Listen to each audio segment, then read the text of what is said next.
That's the sound we are recreating in Serum today. If you like it, make sure to subscribe, press the notification bell so you see all of our videos, and hit like on the video.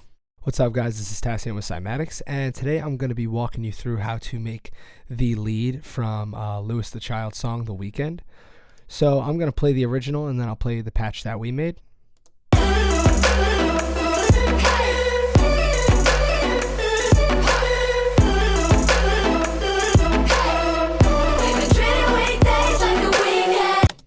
And this is the patch we made.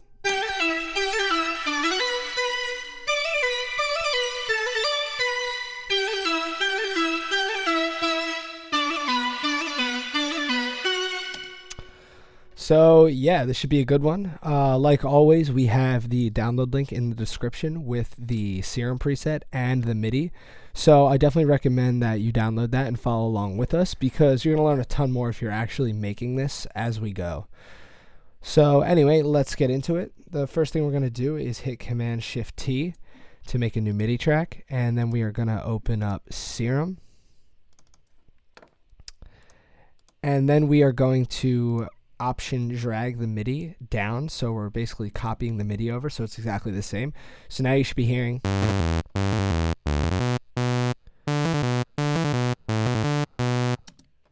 for this patch we are going to be using the sub oscillator, oscillator A and oscillator B. So let's go ahead and turn these all on right now, so you should be hearing. So for the sub oscillator, we're going to keep it a sine wave and we're going to bump it up 2 octaves. So you should be hearing, you can hear that sine wave just like poking through because we bumped it up 2 octaves. So now it's not this low sub bass anymore. It's basically just an additional oscillator. For oscillator A, we are going to select the wavetable bipolar harmonic, and you can find that under the digital tab. And we're also going to bump this up 2 octaves. And oscillator B, we're going to go to basic shapes, which is under the analog tab. And we're going to bump this up 2 octaves. So now we should be hearing. So oscillator A is going to be at 222.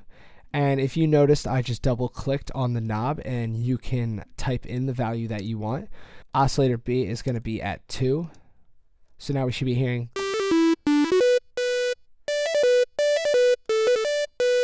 Alright, so now the next thing we're going to do is we are going to bump this unison up on oscillator A up to 8. And we're going to take the detune down to 0.02. So it's going to be slightly detuned. So we should be hearing.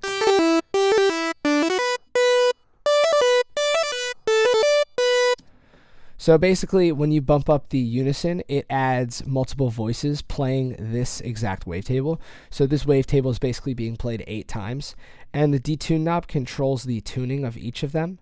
So we're going to keep it pretty close together, and we're going to do something similar for oscillator B. We're going to drag the unison up to 4, and drag the detune down to around 0.13. So now we have this nice wide sound, which it sounds a lot better than if both of these oscillators were playing at one voice. Then the next thing we're going to do, we are going to change the warp mode of oscillator B. So we are going to select sync half window. All right, so we're going to drag this knob to 1.19. So right around there. So we should be hearing.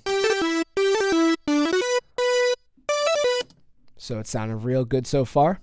The next thing we're going to do is we are going to enable mono and legato down here, because there's some overlapping notes as you can see in the MIDI. And then we are going to turn on always for portamento.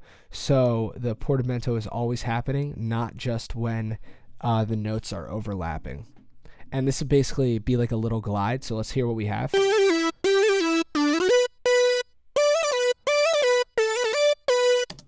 So sounding a lot better than.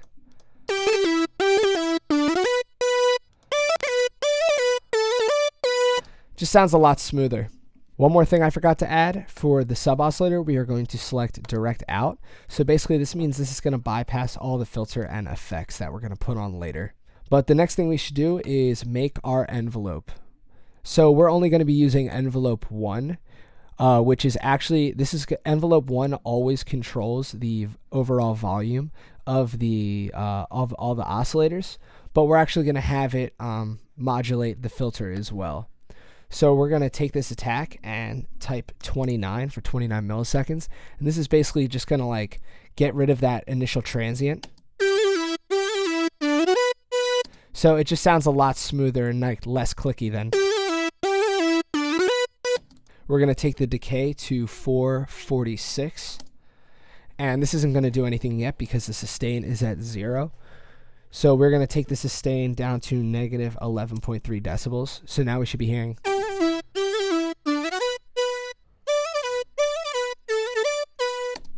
And then we are going to take the release up to 123 milliseconds.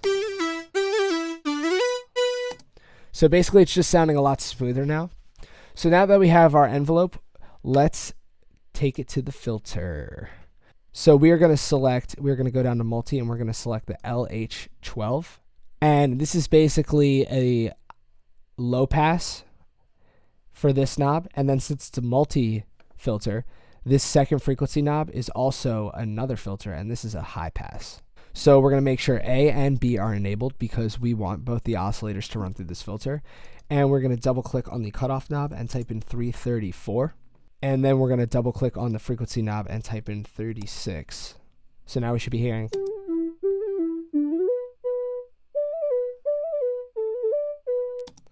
Also, we're going to take this resonance up to 16, just so you can see when I turn the resonance up, where the filters are bending, it's going to like kind of peak that curve and come back down.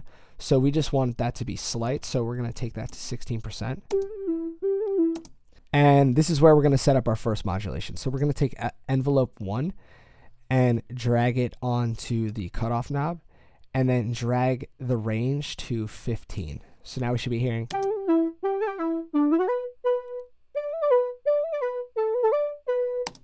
So that's sounding really good. It's kind of giving the synth some movement and also taming some of those highs because we're going to bring those back later in a different way.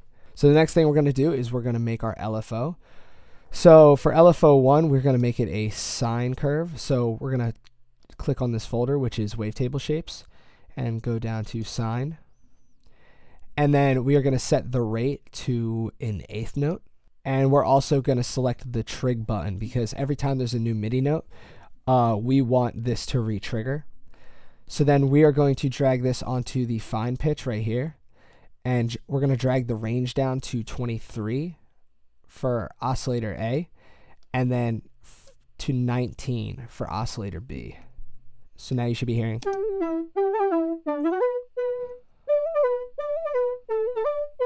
And this is just acting like a really nice vibrato. And I like how one range is a little bit higher than the other. It just kind of sounds like it would make things a little bit messier, but this is almost a good quality for this type of sound.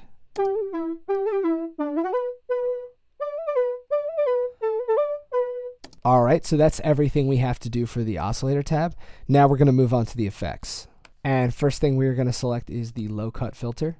And we're going to double click on frequency and type in 60 hertz because we just want it to be cutting some of the lows. And we are going to take the Q knob and type in 40 because we want it to roll off. We don't want this big peak right there at the lows. That'll give like a weird resonance. So we're going to bring that to 40. And then we're going to leave this as a high shelf.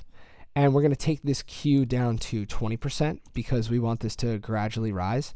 And we're going to take the gain up to 6.9. So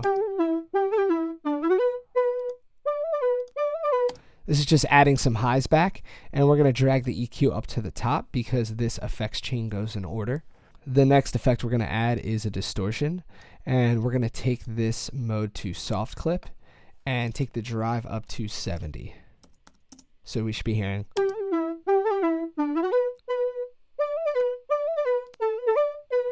The next effect we're going to add is the hyper / dimension.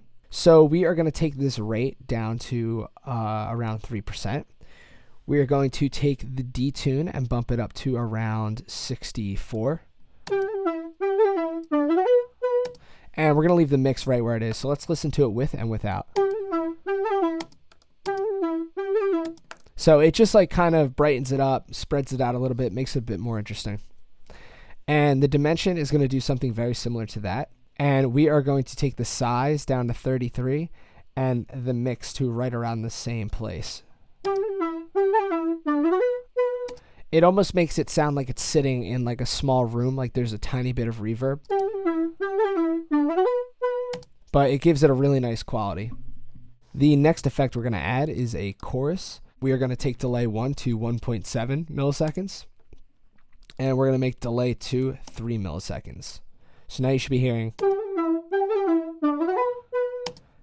And this is just adding 2 very small delays. So the feedback is very low. So this delay is most likely only happening like once or twice. But if you turn this feedback up, you can really start to hear what it does. It just adds 2 very, very quick delays. So this almost makes it sound like you're layering the synth with something, and it really just beefs the synth up a little bit. And this is something that I've often overlooked, is the chorus effect. But the more and more I've been doing these videos and sound design, I've learned that the chorus effect is actually really, really cool if you can use it the right way.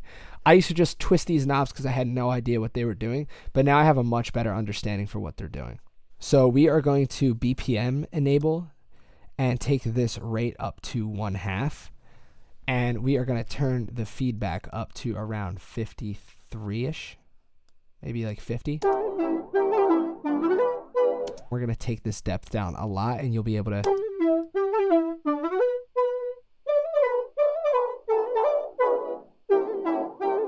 That just sounds like crazy and creepy at the top. So we're just going to leave it right around here. And that is giving it a really nice tone than if we didn't have that at all. And then the last thing we're going to do is we are going to take this low pass and take it all the way up. Because basically what this is doing is, if you were imagining a low pass filter, we're just opening this up. So that adds a really nice texture to the sound and just kind of beefs it up a little bit rather than.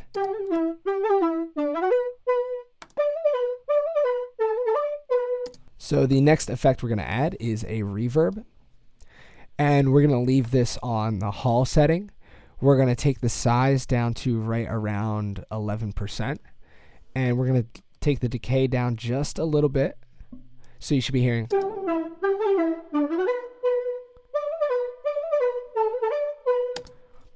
And we're going to bring this low cut up a little bit because we want to cut out some of those low muddy reverb frequencies. And we are going to take the high cut down because we don't want to high cut a ton of those frequencies. We want them to stand out.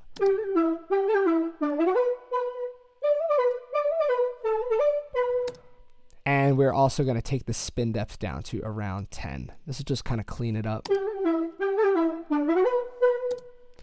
And we'll bump the mix up a tad to right around there. All right, the next effect we're going to add is a compressor, and we're going to go ahead and select multiband. So this is kind of like the OTT compression. So this is just making it huge right now. So we're going to leave the threshold right there, leave the ratio right there. We're going to take this attack down to 82.3, and we're going to take the release down to like around there, 14.2. That sounds good. We're also going to bump the gain up a tad, just so we can get a little bit of the gain that we're getting taken away from this. And the last thing we're going to do for this compressor is you can actually move these bands around, and this kind of acts like an EQ. So we're going to drag this high band up to 200.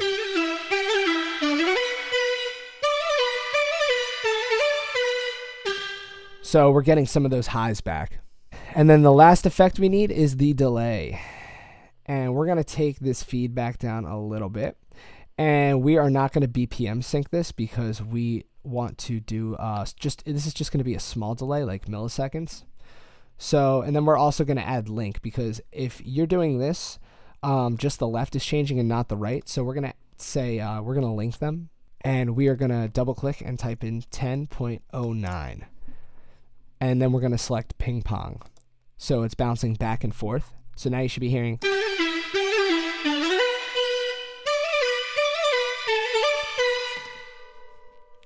So you can hear a very, very quick delay. It's more of like a stereo effect, and it just beefs up the sound a little bit. And that is it for the effects. So Let's compare the two that we have. They are not going to sound the same, and I'm doing that on purpose because the last thing we have to do is change some things around in the global tab, and I want to show you how important and effective that can be. So this is our patch that we just made, and this is the original patch.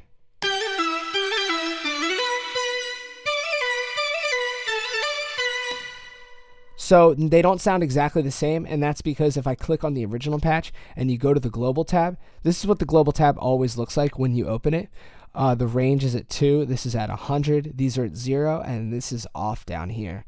And if you go to the original patch, these stay at 2, but the width is down to 30 and 75, and then we also have different stack effects going on right here. So let's go into our patch and replicate that. So for our patch, we're going to take the width of oscillator A, because this stands for oscillator A and this stands for oscillator B. So we're going to take the width down to 30. And this is basically just narrowing your stereo image for oscillator A. So now we should be hearing. And then we're going to take the width down to 75 for oscillator B. And then for this stack, let's flip through these. And you can hear kind of what it changes. So this is off.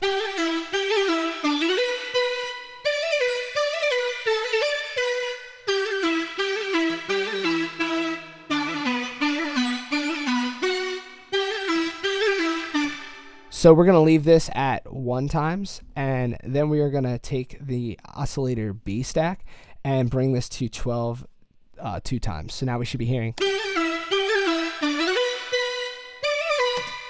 And that is it. That is all we're going to do. So if you wanted to, you could go the extra mile and, set macros to different things and just do some fine tweaking. But anyway, like I said, we have the download in the description below. So I definitely recommend that you grab the preset and fiddle around with it for yourself, because this is a really awesome timbre of sound to kind of remake and just learn how to do. But anyway, thank you for watching. I'm Tassione, and this is Cymatics.